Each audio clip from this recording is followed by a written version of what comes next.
If you want to publish a book, but you feel stuck, out of time, and you don't know what to do next, then it's time to finish the damn book.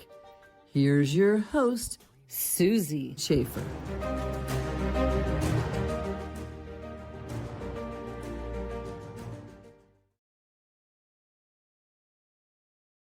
Welcome to this episode of Finish the Damn Book. I'm your host, Susie Schaefer. At the age of 10, Esthela Nunez Franco immigrated from Mexico with her parents. She's always had a passion for helping others. As a working professional by trade, as an HR manager in the consumer goods industry, as a part-time college professor, and an artist by birth. With an endless love of books, Esthela learned to embrace life simply by being human, opening the floodgates to a lifelong education of extroverted personal expression through writing, painting, and photography. Esthela is the author of children's books, Breezy Girl, Breezy and Esthela with Friends, the coloring activity book, A Day with Mom, Grandpa is Happy, and My Uncle is Sick. She creatively stepped aside in 2021, allowing her heart to break wide open by writing her memoir and debuting as a nonfiction contributing author in A Path to Purpose, 7 Inspired Stories to Find Your True North. Most recently, Esthela has published 7 Stories from My Father, Letters of Love and Legacy, a heartfelt journey of her father's life and the profound impact he had on hers. Esthela believes everyone has a story. Some are just more courageous enough to share it. Her next book entails her life with a medical diagnosis and the challenges that come with living a healthy life. Esthela's memoir, Wisdom, Love, and True Grit, is yet another work in progress and has become the biggest challenge of her life where academic intelligence does not apply. It only requires the presence of her heart and soul. Welcome, Esthela. Hi, thank you. Thank you for having me. This is so fun. I love connecting with you. Yeah, me too. Me too. So, 7 Stories for My Father is a book that's rooted in your family history. What made you decide to write and publish this book? Yeah, as you mentioned in the introduction, I came to the US when I was 10 with my parents. So I am a first generation Mexican growing up in the US, and I was raised by parents who were old enough to be my grandparents. So needless to say, my upbringing was a little bit difficult. Open communication is not something that at least we don't do it in my family. And writing this book really helped me like break those barriers and rewrite history for us by sharing open communication about, how you feel, remembering stories that were important to both my father and I. And honestly, I don't have any children, I don't have any descendants, so I am the end of me. And I really wanted to leave a legacy for other nephews and, members of the family to remember my father more important and of course myself. So a little bit of family history. That's just beautiful. Now, you actually published your book shortly before your father passed. What did you learn about death and grief? And what do you think people should know about your experience? Yeah, I learned a lot. I thought I was ready. So another reason why I wrote the book is because my father was terminal with cancer. I thought hurry up and get it out before he passed. And luckily I still had, a year or so to do so. I thought I was ready. I thought that I could, be strong and be available for somebody to get to the finish line and basically pass on or die, go wherever they need to go, regardless of what you believe. And then when it happened, I felt that the journey really had just started to in learning about death, grieving, the dying process. It's such a personal experience and it's something that it's different for everybody, but yet we are all going to be there someday. Right. I mean, that's a guarantee in life, no matter what you do. So I wanted to learn about embracing death, grief, to feel it, to taste it, to talk to it. And it really helped me embrace my own life and expand and do other things that, you hold off on doing. You leave things to tomorrow, you focus on the small things. And all that stuff really just came from the most important person in your life dying, really. So it's still ongoing. I don't think you ever stop learning about death and grief. I think it's just a second phase of, someone passing on and someone being close to you. Mm-hmm. Yeah. What types of results have you experienced since you published your book in your professional career? Results, I have been surprised. As you know me, I'm an introvert by heart. I'm more than willing to put things in writing. It's a different thing when I'm out there presenting it to the world and trying to explain it. So that's been really difficult for me. But the result that I've seen is just the number of people that reach out to you, that want to learn your story, that want to share a similar story. I get a lot of readers that write, and really people that have never had a father or were not raised by a father figure, ironically, and they just enjoy reading stories about what it's like to grow up with a father. So yeah, I mean, the amount of exposure, because this book really opened up a lot of different doors, whether it's regarding immigration, which I know that's a hot topic right now, the migrant worker program that my father was in, and then of course, any cancer related stuff. And then I also have a disease called systemic sclerosis. So this book is dedicated to people that also share that. So that opens some doors there too. So yeah, the results, my father told me before he died, I don't understand the book. I don't understand what this means or what it does or it's supposed to do. I'm just really happy that people out there know how you feel about me. That is like one of the last things that he said a few weeks before he died. I love that. That's really cool. And I was very excited that we actually got to get the book finished while he was still here and got to hold it in his hands. Because I remember in the final days of getting ready to publish, we were like, oh my goodness, we're like kind of up against, God's timeline, right? Right, absolutely. But I think he kind of held off for that. I mean, he knew that, he did read the manuscript before, but to actually hold the book and see his picture on the cover. And, one of the first things he said was like, oh, wow, my picture is bigger than your picture as, the author info. And I'm like, Right. yeah, well, that's because you're more important than me, Yeah. But yeah, it was something that he probably never imagined that, he would have in his hands. Do you want to talk a little bit about the work that you do with your organization? Yeah, so the work that I do for systemic sclerosis, Yeah. is that what you're referring to? Yep. Yeah. Uh-huh. Yeah, definitely. So I am a patient with systemic sclerosis, but I'm also one of the advocates for, healthy living in Colorado. So I belong to the Rocky Mountain chapter.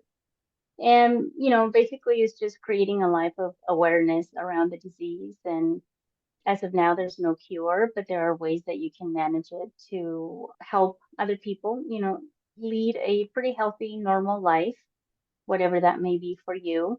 We organize walks, we do fundraising events. I think there's a food fight coming up in Denver next month. So anything to help raise awareness. And then I've also made a commitment to be part of a study, like a lifelong study for just further research. They can follow you until you're no longer here. So that's my contribution. And hopefully, with whatever research they find and how they can find the causes of this disease and then obviously a possible cure, then that can help generations down the line.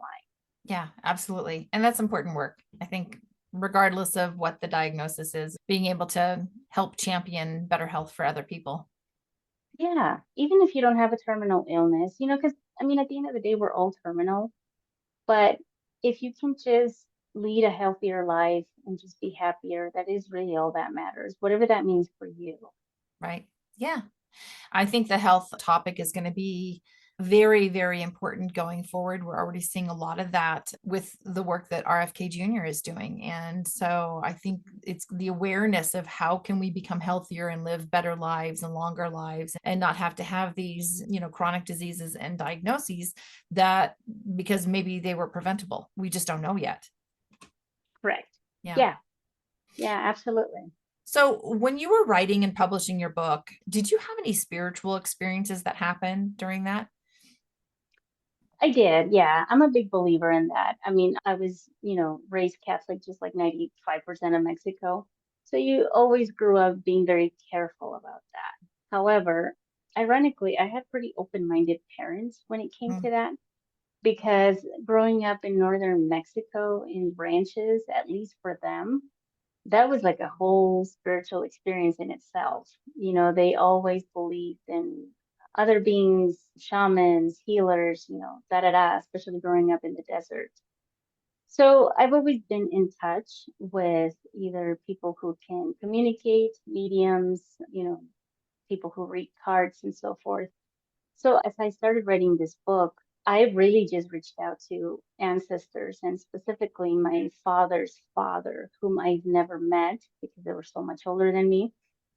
But I would get, signs, and when I wasn't sure where to go with the book or what to say, and I am such a private person, Susie, and you know that I will hold everything inside. And when I wasn't sure what I was doing, I would just reach out to him. And I think I would, get signs on how to move forward. And a lot of the signs honestly came from my father, that he mm, would like bring up things and he would say things that I don't, I still don't know how he did that as he was ill. And then he also had dementia, like moderate dementia. But somehow these ideas and memories were like poured in his head that he was able to, tell me, and then I could, document and move forward with the book. And then, of course, he passes and things get even more interesting. So that's like podcast number 2, because there's a whole lot we could cover on that. yeah, I think it's fascinating too. We've talked a lot about the synchronicities that you've experienced in your life since he's Mhm. passed. And so it's like, oh, there he is. He's back. Right. He's sending me little Yeah. nods and nudges and little gifties, right? So, Yeah. I think there's always like the sequel. I don't believe death is the end. yeah, Even if you don't believe anything, I really don't. yeah, I agree. So you are very intuitive. I've known you for years now, and I knew that you were very intuitive and very spiritual. And when was the time that you didn't listen to your intuition and what happened? Things didn't go well. In a Things nutshell, never right? go well. Ugh. Oh yeah. Yeah. No. And and I think your intuition, I really am not sure even how to explain intuition, but I can tell you how it works for me. Intuition will take care of putting people in your life, so you could accomplish your goals or do what you need to do.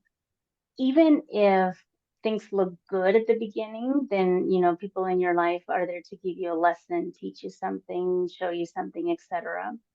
So no, things have really never panned out for me when I did not listen to intuition. And Yes. it's not that, I don't know if I believe in curses and things like that, but I do believe in bad juju, bad vibes, as they Mm. say here in America.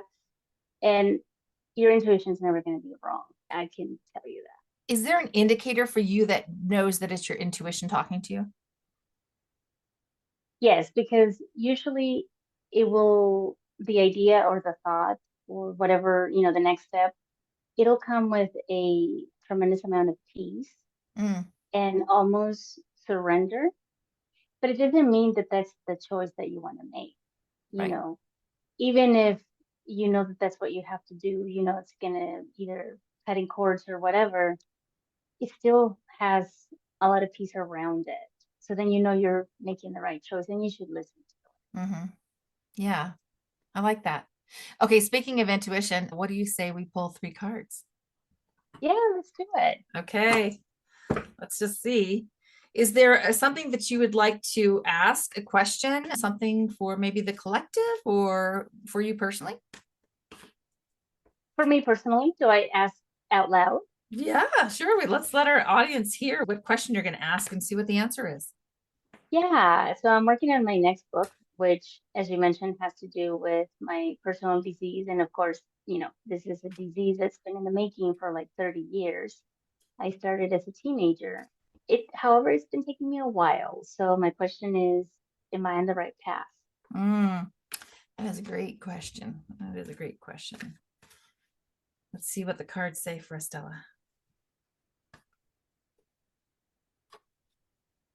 This is so interesting. I just got this card in another episode today, and I just shuffled. You saw me just shuffle the cards.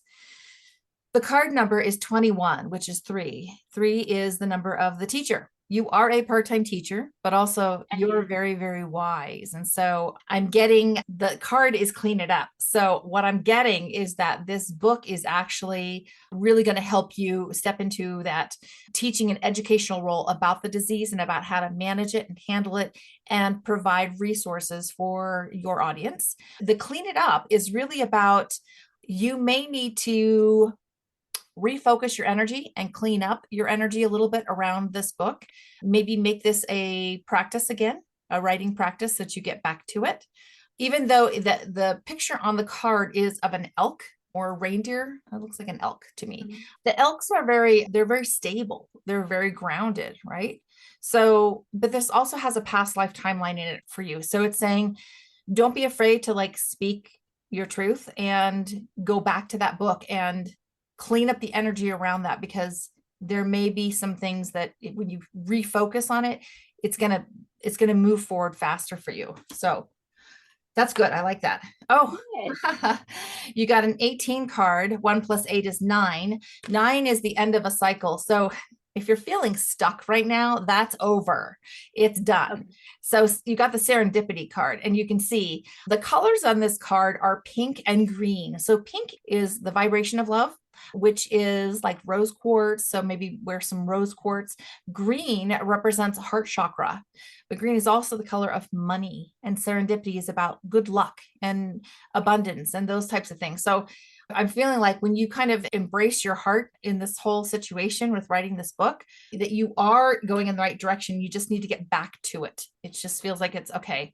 Maybe the energy got stagnant for a while. So reinvigorate that, and then it's going to move forward quickly. And you can even see in the picture, like she's holding onto this 4-leaf clover, and she's being lifted off the ground. So it's taking off, right? So I feel like it's going to take off for you. You just need to get back into that energy. Okay. And then you got a 33. So 33 is a master teacher number. And then with another 3, you now have a 333. Okay. So that's an angel number. This card is chaos and conflict.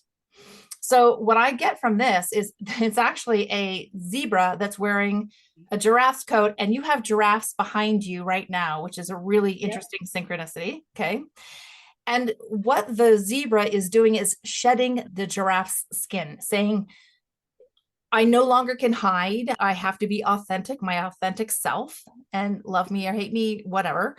But I have to like wear my true skin. What are my real colors, right?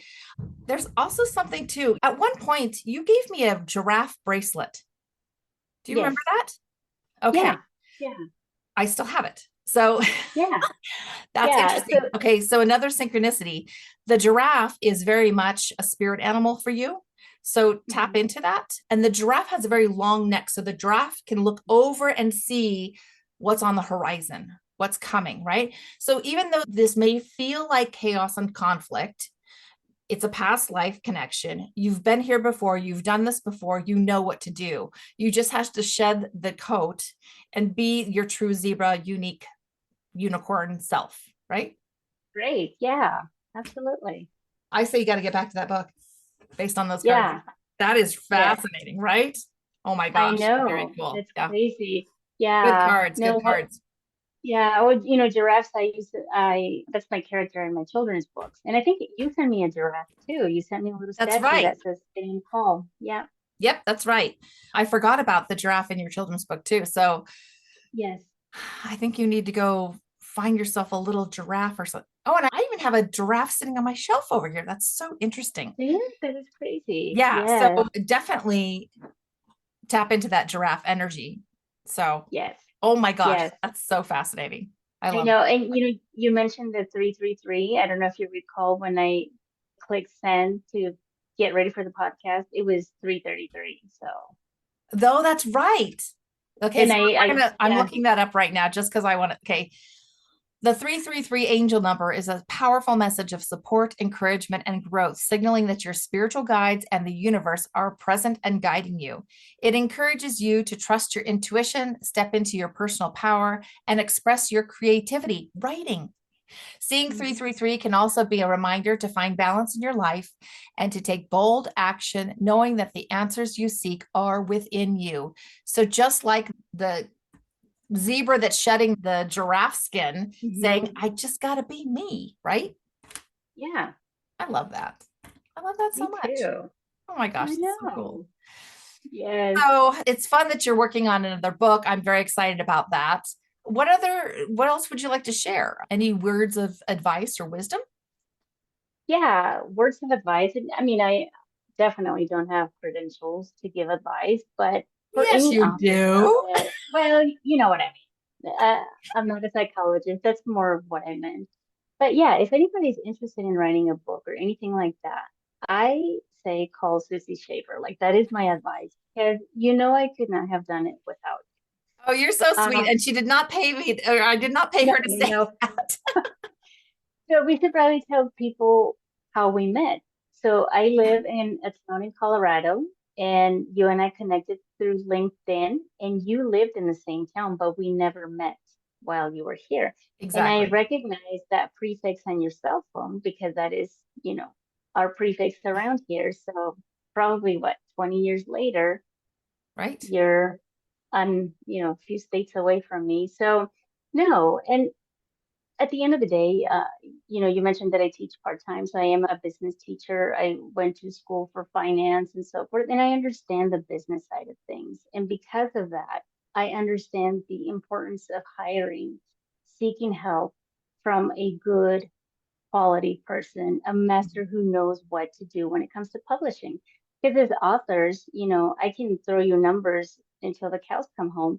I have no idea what it's like to publish a book. I don't know, what it took. And yes, you can go online and, publish a book in half an hour, but it's not the type of book that you want. I think that your work deserves to be displayed in good quality materials. And who's going to do that? Only an expert.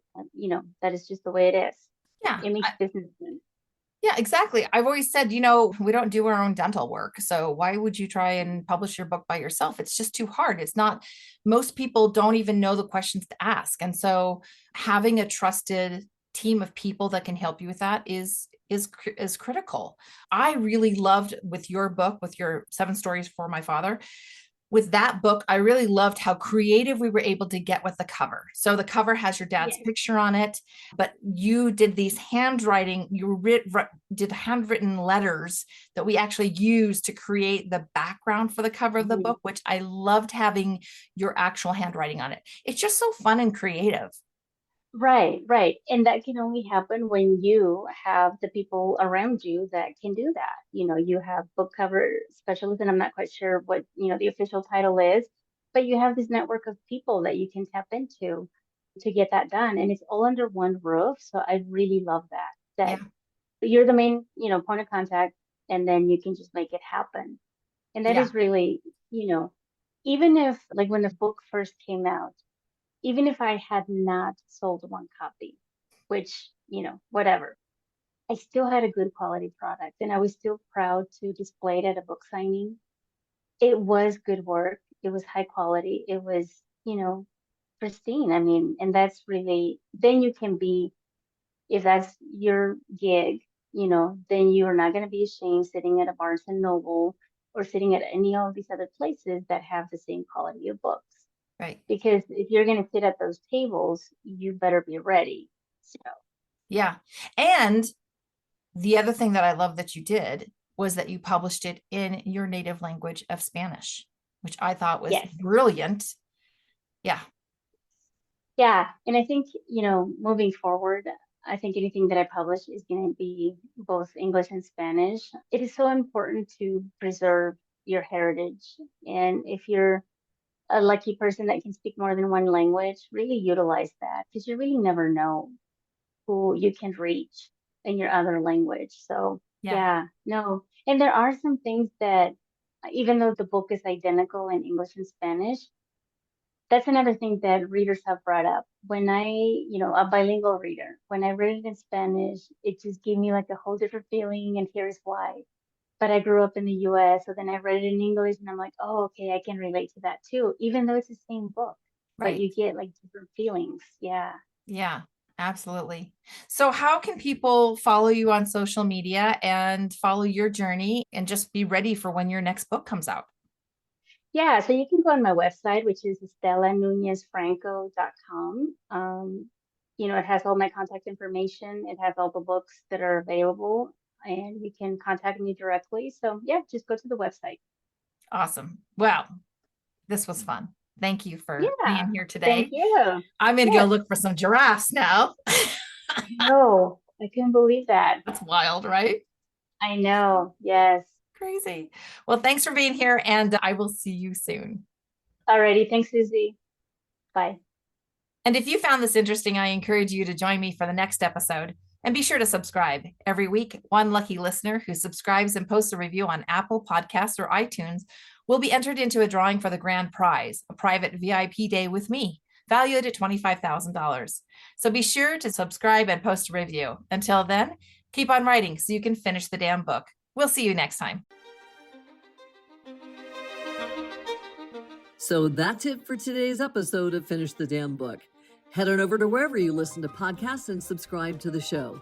One lucky listener every single week that posts a review on Apple Podcasts or iTunes will win a chance in the grand prize drawing to win a $25,000 value private VIP day with Susie Schaefer herself. Head on over to finishthedamnbookpodcast.com and pick up a free copy of Susie's gift. And join us on the next episode.